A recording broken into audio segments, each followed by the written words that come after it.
இயேசு உங்களை நேசிக்கிறார். பிரியமானவர்களே, இந்த நாளில் ஆண்டவர் நம்மளோடு பேசும்படியே வேதத்திலிருந்து 2 வசனங்களை கூட வாசித்து, ஆண்டவர் நம்மளோடு இடைபடுகிற, நம்மோடு பேசுகிற காரியம், நாம் அறிந்து கொள்ளக்கூடிய காரியம், கிறிஸ்தவர்களாய் இருக்கிற நம்மோடு என்ன பேச வேண்டும் என்று ஆண்டவர் விரும்புகிறார் என்ற காரியத்தை பார்க்கும்படி அழைக்கப்படுகிறோம். பிரியமானவர்களே, அது மார்க்குவின் புஸ்தகம் 7வது அதிகாரம் 6வது வசனம் 8வது வசனம் இப்படியாக சொல்லுகிறது. 9வது வசனம் கூட, அவர்களுக்கு அவர் பிரதியுத்தரமாக, இந்த ஜனங்கள் தங்கள் உதடுகளினால் என்னை கனம் பண்ணுகிறார்கள், அவர்கள் இருதயமோ எனக்கு தூரமாய் இருக்கிறது என்றார்.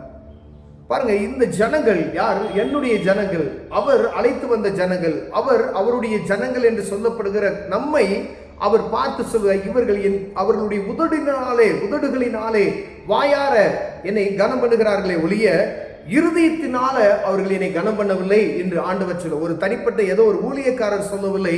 வானத்தையும் பூமியை படைத்த சர்வ வல்லமையுள்ள தேவன் இந்த பூமிக்கு இறங்கி வந்து மனு ரூபம் எடுத்து நம்முடைய பாவத்தை மன்னிக்க வந்த இயேசு கிறிஸ்து சொல்லுகிறார்,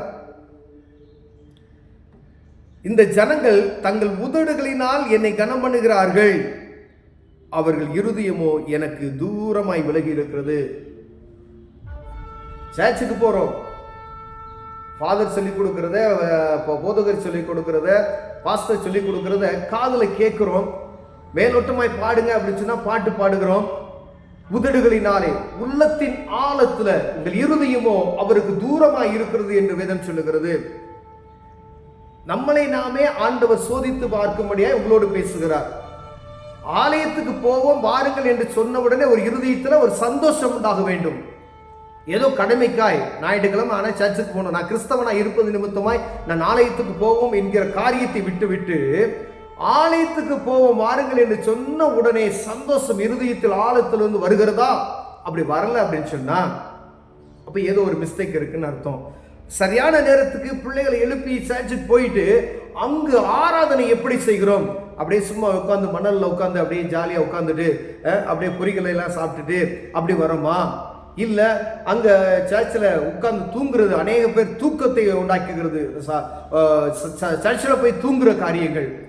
ஆண்டவரை பார்க்க, ஆண்டவரை ஆராதிக்க போகிறோமா என்பதை பார்க்கும்படி ஆண்டவர் உங்களோடும் என்னோடு பேசுகிறார். பிரியமானவர்களே, நீங்கள் தேவனுடைய கட்டளையை தள்ளிவிட்டு, ஏன் அப்படின்னு சொன்னா, நீங்கள் தேவனுடைய கட்டளையை தள்ளிவிட்டு மனுஷனுடைய பாரம்பரியத்தை கை கொண்டு வருகிறவர்களாய் கிண்ணங்களையும் செம்புகளையும் கழுவுகிறீர்கள் மற்றும் இப்படிப்பட்ட அநேக சடங்குகளையும் அனுசரித்து வருகிறீர்கள். நம்ம திருவிழாக்களை எடுக்கிறோம், அநேக விதமான ஒரு கூட்டங்களை நடத்துகிறோம். இஸ்ரவேல் ஜனங்கள் என்ன அடிக்கடி என்ன செய்வாங்களா, அவங்களுடைய வீடுகளை சுத்தம் செய்து செம்புகள், எல்லா கரண்டிகள், கிண்ணங்கள் கிளீன் பண்ணி பத்திரமா ஆயிடுச்சு. அதுதான் பாரம்பரியம் என்று சொல்லப்படுகிறது. அந்த பாரம்பரியத்தை செய்கிறீங்க. நீங்க விளக்கு கிளீன் பண்ற, உன் செம்பு சட்டிகளை எல்லாம் நீங்க கிளீன் பண்றீங்க, நீங்க பெரிய திருவிழாலாம் எடுக்கிறீங்க, நல்லா தான் இருக்கு.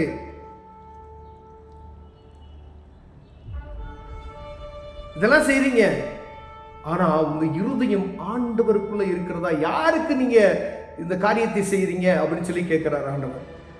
உங்க இருதயம், உங்க ஒரு தனிப்பட்ட ஒரு மனிதன், ஒருவேளை ஒரு நீங்க சபையில இருக்க அப்படி இல்லை, ஒரு தனிப்பட்ட மனிதனுடைய இருதயம் ஆண்டவருடைய அந்த நெருக்கமும் எப்படி இருக்கிறது?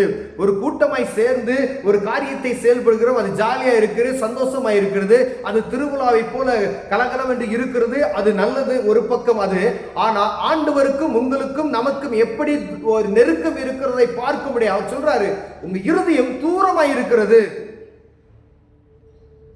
உதடுனால செய்யறோம், உதடுகளினால மேலோட்டமா இதை செய்யணும், ஒரு திருவிழா செய்யணும், ஒரு கூட்டத்தை நடத்தணும், அப்படிதான் செய்யறோம், ஒரு மீட்டிங் போடணும், மற்றவர்கள் பார்க்கும்படியை, மற்றவர்கள் பார்த்து பிரமிப்படியும்படிக்காய் செய்யாதபடிக்கு என் தேவன் என்னை பார்த்து கொண்டு இருக்கிறார், அவருடைய நாமம் எப்படி மகிமைப்படும் என்பதை பார்த்து செயல்படுவதற்கு நாம் அழைக்கப்படுகிறோம். பிரியமானவர்களே, பின்னும் அவர் அவர்களை நோக்கி, நீங்கள் உங்கள் பாரம்பரியத்தை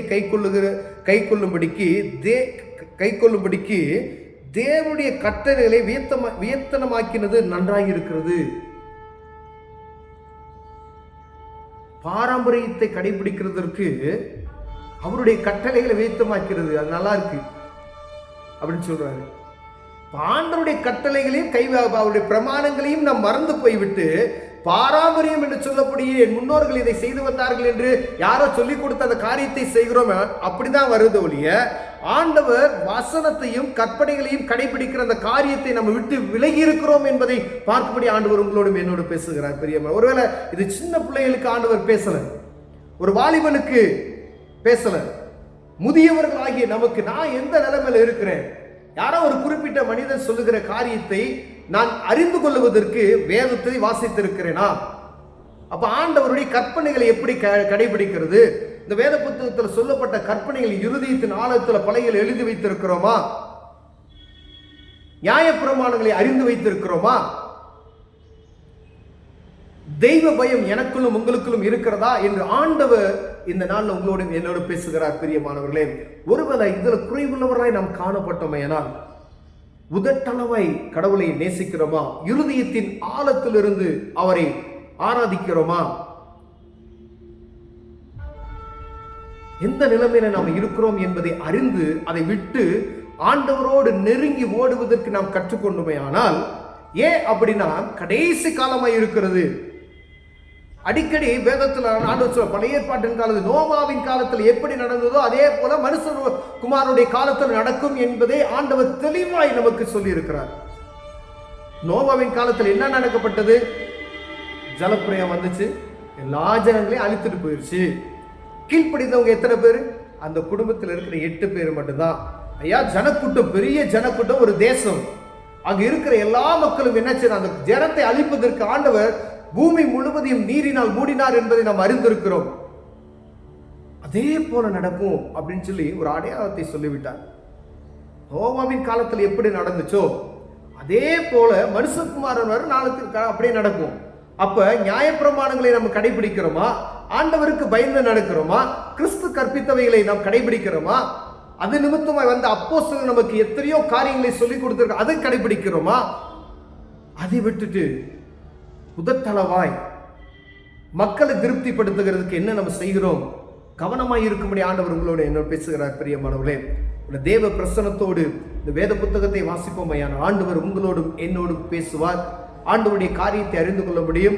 ஆண்டவருடைய வருகைக்கு நாம் எதிர்கொண்டு நோக்கி புத்தியுள்ள கன்னிகளை போல நாம் இருக்க ஆயத்தமுள்ளவர்களாய் காணப்படும்படியாய் இருப்போம். பிரியமானவர்களை, கண்களை மூடுவோம், ஜெபம் செய்வோம். அன்பின் தகப்பனே, ஆண்டவரே, எங்க உதடுகளினால இம்மட்டுமாய் நாங்கள் ஆராதித்து வந்தோம் ஐயா. எங்க உள்ளத்தின் ஆழத்திலிருந்து தூரத்தில் இருந்த எங்களை ஆண்டவரை கிட்டி இழுத்து கொண்டதுக்காக ஸ்தோத்திரம். ஆண்டவரை, எங்களுடைய வாழ்க்கையில ஆண்டவரை ஆராதிப்பதற்கு தேவன் கிருபை பாராட்டுங்க. நீரே அன்றி வேறொன்றும் இல்லை ஆண்டவரை. உம்மை பற்றி கொள்ளுகிற இருதயத்தை தாங்க. இயேசுவின் நாமத்தில் பிதாவே, ஆமென்.